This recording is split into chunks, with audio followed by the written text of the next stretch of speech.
So at the end of this month, obviously the Dublin-based South election is a big thing.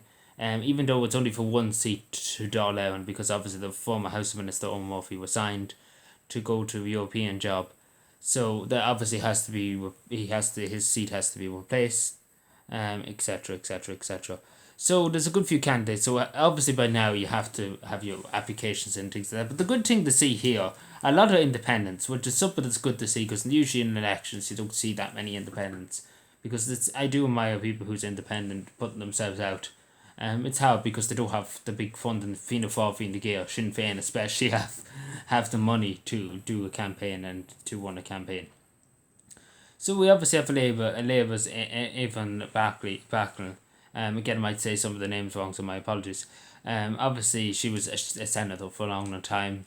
I remember seeing her on the channel many times, talking about different things, putting through bills, things like that. So that's the Labour candidate. Again, she is, again, going by polls and going by things, but again, polls could be wrong. Do you remember when they said Donald Trump wouldn't be president? And that went well for them. But again, things can happen overnight. Things change overnight. Things can change in an instant. But going by the polls, she is popular enough. And then we obviously have Justin Bauer too of the National Party, so the best of luck to Justin.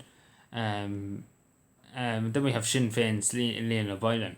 And obviously, I have to say she is well liked within people, well liked a lot of people around the country, Lena Boylan, for Sinn Féin. And then we obviously have Claire Bourne from the Green Party, which I never heard of her before. I had to actually go and look her up. Never heard of her before. I thought it was Claire Bourne from OT there was one. This next one too, Independent, the lowest Cahill. And you might be like, is that the lowest Cahill that used to be the chair of the Irish Freedom Party? Yes, that's the lowest Cahill. It was actually out of the blue. I actually wasn't expecting the lowest Cahill to go, and won. This was Justin Bowd. I didn't think Justin Bowd would be going for the. I thought it'd be somebody in the National Party, but I didn't think it would be Justin Bowd. But again, things happen. Things surprises always come forward. But yeah, the lowest Cahill is one that's an independent. I don't know why. She's not going for the Irish Freedom Party. I don't understand that. I don't know that, but maybe it's a mistake here. But I haven't heard it, the Irish Freedom Party, because the Irish Freedom Party did say they were one of the candidate. Back a while ago. Maybe they just I don't know. Again, I haven't got to any word. And then obviously we have Deirdre Conway, Fianna Fáil. So obviously too, we have Peter Dooley, independent. And obviously he confronted Simon Coveney. Fair play to this independent. He confronted Simon Coveney and the Fine Gael, won up.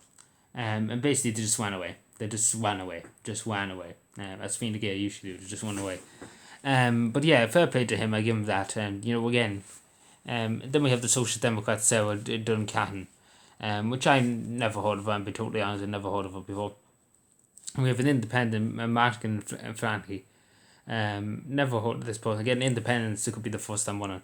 Fine Gael's James Cuhanan. And then obviously we have Renua, Janet Cowan, Canburn. Now I hope again, my pronunciation names is just terrible, so my apologies.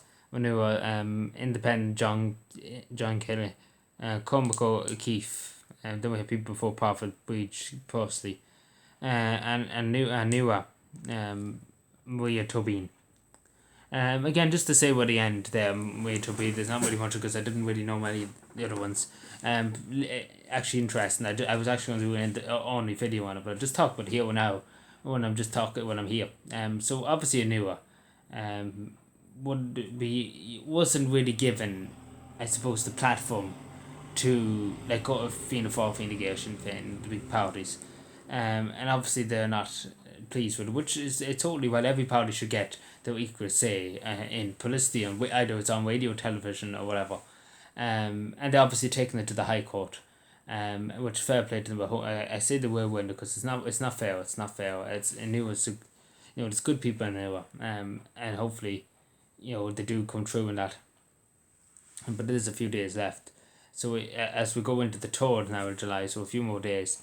But how many candidates we have? I should have counted the 1, 2, 3, 4, 5, 6, 7, 8, 9, 10, 11, 12, 13, 14, 15. We have 15 people won a foot from loads of different parties and independents. But for only one seat, again, so one person thought it was for 4 seats. No, it's for one seat. So we should see. It'll be interesting. It will be interesting. But to go by, and again to go by everything, it seems like either be Fianna Fáil or Labour, or Fine Gael at most. That's going by what's the polls are saying.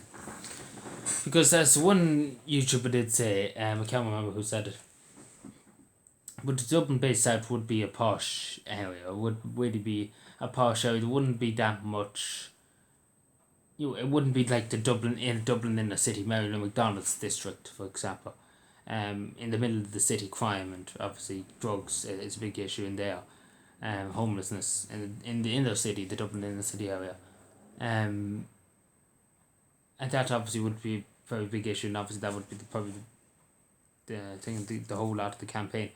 But it should be interesting. Will be interesting to see. So obviously I will cover it. I just wanted to talk about these candidates. So if you do live in Dublin based South, again, I don't want to be biased or anything. I want to treat all candidates as fair as humanly possible. Again, I say to people to go through every candidate and read through the portfolio, think about what they stand for, what did they have strong values, did they have good characteristics, did they are the strong strong leaders. Go through it, and look through it and see who votes for vote, I suppose you could say. Obviously, if I was voting, again, a few people asked me if I was voting, I probably would vote for first of all Justin Barrett, number one, and probably the lowest Cahan, number two. Again, you can vote, give first preference, vote second preference, third preference. It still can be done that way. So take for example, you vote for Claire Byrne Green Party, you can give her number one. You can give Deirdre Conroy number two. You can give Renewa's candidate number three. So yeah, it's all to play for. It's really all to play for. The ball's in the court, and we don't know where the ball is going to end up. But yeah, the best of luck to all the candidates, especially to everybody's involved. Obviously a huge amount of campaigning was done too, and obviously with the lockdowns and things like that was very it wasn't the usual election, let's be out. Anyway, thank you everybody for watching, and bye.